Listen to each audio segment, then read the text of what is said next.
கரூர் சம்பவம் உச்சநீதிமன்றமே வந்து தீர்ப்பு வழங்கியிருக்கிறாங்க. இந்த கேஸ் அப்படிங்கிறது சிபிஐக்கு போகப்போகுது. இது ரிலேட்டடா ஃபர்ஸ்ட் டைமு அந்த கட்சியை சேர்ந்த டிவிகே கட்சியை சேர்ந்த ஆதவ் அர்ஜுனா அவர்கள் ஒரு பெரிய லாங் பிரஸ் மீட் குடுத்திருக்கிறாரு. கடந்த 15 நாளா விஜய் அவர்களோட கட்சி என்ன ஆகும்? விஜயோடைய அரசியல் வாழ்க்கை அப்படிங்கிறது அவ்வளோதானா? விஜய் சினிமாலயாவது இனி வந்து ஏதாவது கம்பேக் குடுப்பாரா? அப்படிங்கிற மாரி வந்து பேச்சு வந்து போயிட்டு இருந்தது. டிவிகேவ வந்து முடக்கிடுவாங்க. விஜய் ஜெயிலுக்கு போயிடுவாரு. அப்படிலாம் வந்து புசி ஆனந்த் எங்கேயோ ஓடி போயிட்டாரு. இப்படியெல்லாம் வந்து விமர்சனம் இருந்தது. ஆதவ் அர்ஜுனாவெல்லாம் காணவே காணோம், காணவில்லை அப்படிலாம் வந்து சொல்லிட்டு இருந்தாங்க. பட் இப்ப என்ன ஆச்சு அப்படின்னா, ஆதவ் அர்ஜுனா ஒரு மிகப்பெரிய பிரஸ் மீட் வச்சிருக்கிறாரு. இதுல அவர்கிட்ட மீடியா டைரக்ட்டாவே சில கேள்விகள வந்து கேட்கறாங்க. அதுக்கு ஒண்ணொண்ணா வந்து பதில் சொல்றாரு. ஃபர்ஸ்ட்டு "ஏங்க 15 நாளா எங்கங்க போனீங்க?" அப்படின்னு வந்து கேட்கறாங்க. அதுக்கு அவர் சொல்றது, "ஏங்க 15 நாளா நாங்க வந்து துக்கத்துல இருந்தோம். இந்த மாதிரி உங்க வீட்ல, இல்ல எங்க எங்க வீட்ல, எங்க குடும்பத்துல யாருக்குன்னா வந்து இந்த மாதிரி ஒரு சம்பவம் நடந்ததுன்னா, நாங்க எப்படிங்க வந்து பிரஸ் மீட் மீடியா கிட்டலாம் வந்து நாங்க பேசுவோம்? நாங்க ஒரு சோகத்துல தானே இருக்க மாட்டோமா?" அப்படிங்கிற மாரி ஒரு பதில சொல்லியிருந்தாரு. இத தாண்டி 15 நாள் கழிச்சு நாங்க ஒரு 27ஆம் தேதி கழிச்சே நாங்க வரலான்னு பார்த்தோம். ஆனா, அதுக்குள்ள வந்து நாங்க கோர்ட் கிட்ட வந்து முறையிடும் பொழுது, இந்த கோர்ட் ஹாலிடேஸ் வந்து வந்துருச்சு.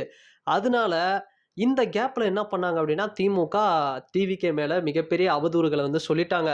இந்த கட்சி வந்து விஜய்க்கு வந்து தலைமை பண்பு இல்ல.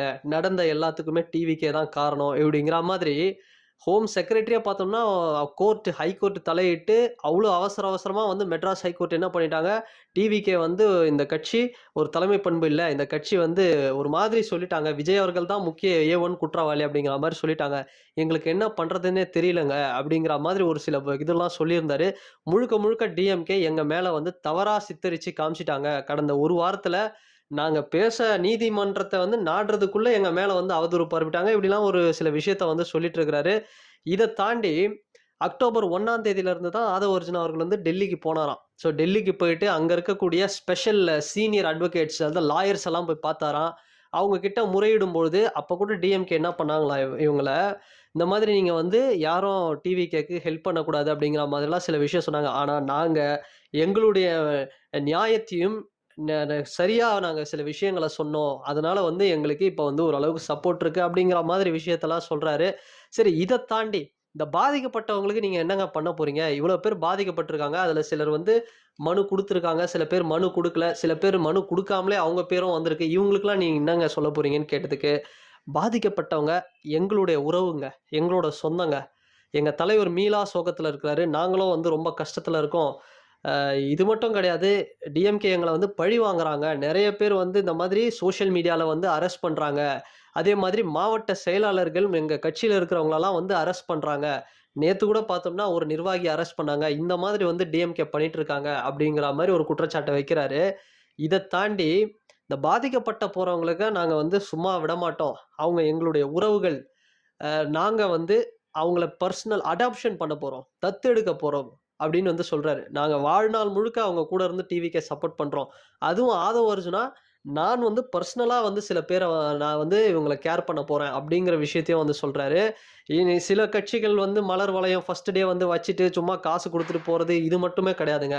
இது டிவிகேவோட குடும்பம். நாங்க வந்து கம்ப்ளீட்டா வந்து இதுல வந்து இருப்போம். அப்படிங்கிற மாதிரி சில விஷயத்த இந்த 41 ஃபேமிலீஸ்க்கு ஆதரவா வந்து பேசிட்டு இருக்கிறாரு. இது மாதிரியான விஷயங்கள்லாம் வந்து சொல்லிட்டு இருக்கிறாரு. அடுத்து சுப்ரீம் கோர்ட்டுக்கு என்ன நிபந்தனைகள் வந்து டிவிகே சைட்லருந்து வச்சாங்க அப்படின்னு பார்த்தோம்னா, அவங்களுடைய கோரிக்கை என்னவா இருக்குன்னா, ஒரு கமிட்டி ஃபார்ம் பண்ணுங்க. ஒரு 3 மெம்பர் கமிட்டி. அந்த கமிட்டில என்ன இருக்கணும்னா, ரிட்டயர்டு சுப்ரீம் கோர்ட் ஜட்ஜஸ் வந்து இருக்கணும். அப்படி வந்து இருந்தாங்க அப்படின்னா, இது வந்து நல்லா இருக்கும். இதுல வந்து நியாயம் கிடைக்கும். ஆ ஏன் வந்து நாங்க வந்து ஸ்டேட் கவர்ன்மெண்ட்ட வந்து நாடி போகல. அவங்க சொன்ன அந்த எஸ்ஐடி இதெல்லாம் வந்து நாங்க எதுவும் பண்ணல அப்படின்னா, ஸ்டேட் கவர்ன்மெண்ட் வந்து எங்களுக்கு வந்து ஆ ரொம்ப அகைன்ஸ்ட்டா இருக்கிறாங்க அப்படிங்கிற ஒரு விஷயத்தையும் வந்து சொல்றாரு. அதுக்கு காரணம் என்னங்க? அப்படி ஒரு அகைன்ஸ்ட் அப்படிங்கிறதையும் வந்து சொல்றாரு. பட் அதுக்கு முன்னாடி அவர் வச்ச கோரிக்கை என்னன்னா, சுப்ரீம் கோர்ட்டே இத வந்து மானிட்டர் பண்ணுமா இந்த கேஸ. சிபிஐ என்னென்னலாம் பண்றாங்க அப்படிங்கிறத சுப்ரீம் கோர்ட் டைரக்ட்டா வந்து பண்ணுவாங்க. சரி இப்ப ஆதவ அர்ஜுனா சொல்ற விஷயம் என்னன்னா, 25% மேல டிவிகேக்கு ஓட்டு இருக்குங்க. அந்த ஒரு காரணத்தினால தான் இன்னைக்கு டிஎம்கே வந்து எங்கள இவ்ளோ பிரஷர் பண்றாங்க. எப்படியாவது டிவிகேவ வந்து முடக்கிடணும் அப்படின்னு. உண்மையா ஆதவ் அர்ஜுனா இவர் பேசுறதெல்லாம் பார்க்கும்போது எனக்கு எப்படி இருக்குன்னா, இந்த அண்ணாமலை அவர்கள் பண்றாரு பார்த்தீங்களா பிஜேபிக்கு. பிஜேபினா அண்ணாமலை, அண்ணாமலைனா பிஜேபி அப்படிங்கிற மாரி இறங்கி பேசிட்டு இருக்கிறாரு ஆதவ அர்ஜுனா அவர்கள். ஆதவ அர்ஜுனாவெல்லாம் அவர நீங்க பாருங்களேன், நல்லா பாருங்க. பாஸ்கெட் பால் பிளேயரு, நல்ல ஹைட்டு. நெறைய பேருக்கு பேசத் தெரியாது அப்படிலாம் சொல்லுவாங்க. ஆனா இவர பார்க்கும்போது எனக்கு எப்படி இருக்குதுன்னா, இந்த கஜினி படம் பார்த்திருப்பீங்க. சூர்யா சார் படம். அந்த படத்துல ஒரு வில்லன் இருப்பாரு. ட்வின்ஸா வருவாங்க. அந்த ஃபேஸ், அந்த லுக்கு, அந்த புருவம், கண்ணு, அந்த சிரிப்பு அது அந்த லுக் எல்லாமே பாருங்க. சேம் ஆதவ அர்ஜுனா கஜினி படம் வில்லன் மாரியே இருப்பாரு. வீரம் படம் கூட பாருங்க. அதுல கூட வந்து வருவாரு. அ வி அஜித் சாருக்கு வந்து வில்லனா வருவாரு. ஸோ அந்த மாதிரி வந்து ஒரு லுக்ல அண்ணாமலை அவர்கள் பிஜேபிக்கு என்ன பண்ணிட்டு இருக்கிறாரோ, அத வந்து டிவிகேவுக்கு வந்து இறங்கி பண்ணிட்டு இருக்கிறாரு ஆதவ அர்ஜுனா அவர்கள். இத நாங்க விட போறதில்ல. நாங்க வந்து பாதிக்கப்பட்டவங்களுக்கு நீதிய வாங்கி தருவோம் அப்படின்னு சில விஷயங்கள்லாம் சொல்றாரு. இத தாண்டி இன்னொரு மேட்டர் நம்ம பார்த்தோம் அப்படின்னா, ஆம்ஸ்ட்ராங் அவர்களுடைய கொலை வழக்க வந்து நீங்க எடுத்து பார்க்கும்போது சிபிஐக்கு போக விடல. அதே மாதிரி இந்த கிட்னி திருட்டு வழக்கு வரும்பொழுதும் வந்து இதுல ஒரு ஹைகோர்ட் வந்து இது இது பெருசா இத மேற்கொண்டு அவங்க வந்து பெருசா இந்த விஷயத்த ஒரு பெருசா ஆக்க விடல. ஸோ அப்படியே சைலன்ட்டா இது பண்ணிட்டாங்கன்னு இந்த மாதிரிலாம் சொல்லிட்டு இருக்கிறாரு. அந்த மாதிரி வந்து பெருசாவும் அந்த கேஸ் வந்து ஹைகோர்ட் ரிலேட்டடா பெருசா வந்து அத நம்ம இது பண்ணி கொண்டு போகல. அப்படியே இது பண்ணிட்டாங்க. அப்படிங்கிற மாரி ஒரு குற்றச்சாட்ட டிஎம்கே மேல ரொம்ப ஸ்ட்ராங்கா வைக்கிறாரு. ஸோ இத தாண்டி போலீஸ் ஆஃபீசர்ஸ்க்கு வந்து ரொம்பவே வந்து நன்றிகள சொல்றாரு. ஏன்னா, பெரம்பலூர்ல வந்து இந்த மாதிரி சம்பவம் எதுவும் நடக்கல. ஏன்னா, பெரம்பலூரோட எஸ்பி வந்து எங்களுக்கு நல்லா கோஆப்பரேட் பண்ணாரு. அங்க நல்லா பார்த்தாங்க. ஆனா, கரூர்ல என்ன தெரியுமாங்க நடக்குது? கரூர்ல ஒரு 90% போலீஸ் அங்க எல்லாருமே நல்லவங்க தாங்க. ஆனா, சில பேர் என்ன பண்றாங்கன்னா, நம்ம எக்ஸ் மினிஸ்டர் ஒருத்தர் அவரோட கண்ட்ரோல்ல தான் இருக்கு. ஒரு காலத்துல சொல்லுவாங்களாம், அதையும் சொல்றாரு அங்க அந்த வீடியோல.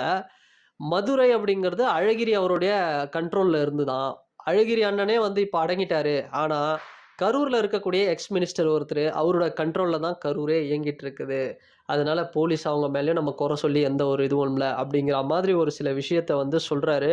ஸோ இவ்ளோ மோசமா வந்து ஒரு விமர்சனம் வந்து சொல்றாரு. இத தாண்டி நான் என்ன நெனச்சேன் அப்டின்னா, டிவிகே வந்து ஒரு 15, 20 நாளு இன்னும் ஒரு 1 மாசத்துல இந்த விஷயத்துலருந்து மீண்டு வந்துருவாங்க அப்டின்னு நான் பார்த்தேன்.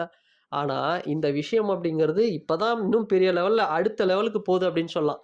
இப்ப இந்த சம்பவம், இதுல தீர்ப்பு, சுப்ரீம் கோர்ட் எடுக்கிறது, இந்த சிபிஐ என்குயரி இதெல்லாம் தாண்டி, இந்த விஷயம் வர்றதுக்கே இன்னும் ஒரு எப்படியோ டிவிக்கே அடுத்த ஒரு மூவ்க்கு வந்து வர்றதுக்கே இன்னும் ஒரு 1 மாசம் எடுத்துருமோ! நவம்பர் தாண்டி டிசம்பர் வரைக்கும் வந்துருமோன்ற மாரி தான் எனக்கு தோணுது. ஸோ டிவிகேக்கு வந்து ஒரு அந்த கம்பேக் அப்படிங்கிறதுக்கு இன்னும் கொஞ்சம் காலங்கள் தேவைப்படலாம். அப்படிதான் எனக்கு தோணுது. ஸோ அப்படிதான் வந்து போயிட்டுருக்கு. நடக்கிற சம்பவத்தெல்லாம் பார்க்கும்போது. ஸோ எனிவே சுப்ரீம் கோர்ட் என்ன பண்ண போறாங்க அப்படிங்கிறத நம்ம வெயிட் பண்ணி தான் பார்க்கணும். அண்ட் இதுல இன்னொரு மேட்டர கேளுங்க. இந்த நாம் தமிழர் கட்சி தலைவர் சீமான் அவர்கள் வந்து என்ன சொல்றாரு அப்படின்னா, ஏங்க இந்த supreme court, CBI, enforcement directorate இதெல்லாம் பார்த்தோம்னா, இவங்கெல்லாம் வந்து ஒன்றிய அரசாங்கத்தின் கைப்பாவைகள்ங்க அப்படின்னு சொல்றாரு. இது ஒரு ஸ்டேட் கவர்ன்மென்ட்ல, ஒரு ஸ்டேட்ல ஒரு சிஎம் கேண்டிடேட்டா தனியொரு பெரும் கட்சியா இருக்கக்கூடியவரு, இப்படிப்பட்ட ஒரு இதுல இப்படி ஒரு கருத்து வைக்கிறாரு. எனக்கு அவரு என்ன சொல்றாருன்னா, 5 விரல் மாதிரி. விரல் இப்படி பண்ணா இப்படி ஆகும், இப்படி பண்ணா இப்படி ஆகும். அந்த மாதிரி தான் இயங்கிட்டு இருக்கு அப்படிங்கிற மாரி சொல்றாரு. ஒரு குற்றச்சாட்டு வைக்கிறாரு. ஸ்டேட் கவர்ன்மென்ட் மேலயும் வைக்கிறாரு. ஆ ஸோ ஒன்றிய அரசாங்கம் மேலயும் வைக்கிறாரு. யூனியன் கவர்ன்மென்ட் மேலயும் வைக்கிறாரு. இந்த குற்றச்சாட்டு அவரு ஒரு தலைவரா இத சொல்லியிருக்க வேண்டாம் அப்படிங்கிறது தான் எனக்கு தோணுது. ஏன்னா, ஒரு யூனியன் கவர்ன்மென்ட் அப்படிங்கிறது வெறும் வந்து ஒரு பர்ட்டிகுலர் பார்ட்டியோ, அதுக்கான சப்போர்ட்டர்ஸோ கிடையாது. எல்லாருமே தான். எல்லாருமே தான். அங்க இருக்கக்கூடிய அரசு அதிகாரிகள், வழக்கறிஞர்கள் வந்து எல்லா தரப்பினர்களும் இருப்பாங்க. ஸோ அப்படி இருக்கும்போது இப்படி ஒரு கருத்தை வந்து சீமான் அவர்கள் வைக்கிறது எனக்கு என்னன்னு தெரியல. அவருக்கு சுப்ரீம் கோர்ட் மேல ஏதாவது தனிப்பட்ட ஒரு ஒரு பெர்சனல் ஏதாவது இது இருக்குமோ? அது பிரச்சனை அது ஏன்னா அவரும் வந்து கேஸ்னால ரொம்ப அலைஞ்சிருக்கிறார்ல. அப்படி ஒரு விரக்தியில ஒரு கருத்த வந்து சொல்லிட்டாரோ! அப்படிதான் வந்து நான் பார்க்குறேன். பட் இதை தாண்டி மீண்டு வருவாங்க அப்படின்னு சொல்றாரு ஆதவ அர்ஜுனா அவர்கள். நாங்க மீண்டு வருவோம். இடையில சன் நியூஸ் ஆளுங்கலாம் கூட கேள்வி கேட்டாங்க அவர்கிட்ட. "ஏங்க நீங்க சன் நியூஸுங்க. நீங்க கேள்வி கேட்காதீங்க. நீங்க வேணாங்க. நாங்க பேசி முடிச்ச அப்புறம் நீங்க பேசுங்க." அப்படிங்கிற மாரி சொல்லி இது பண்ணிட்டாரு.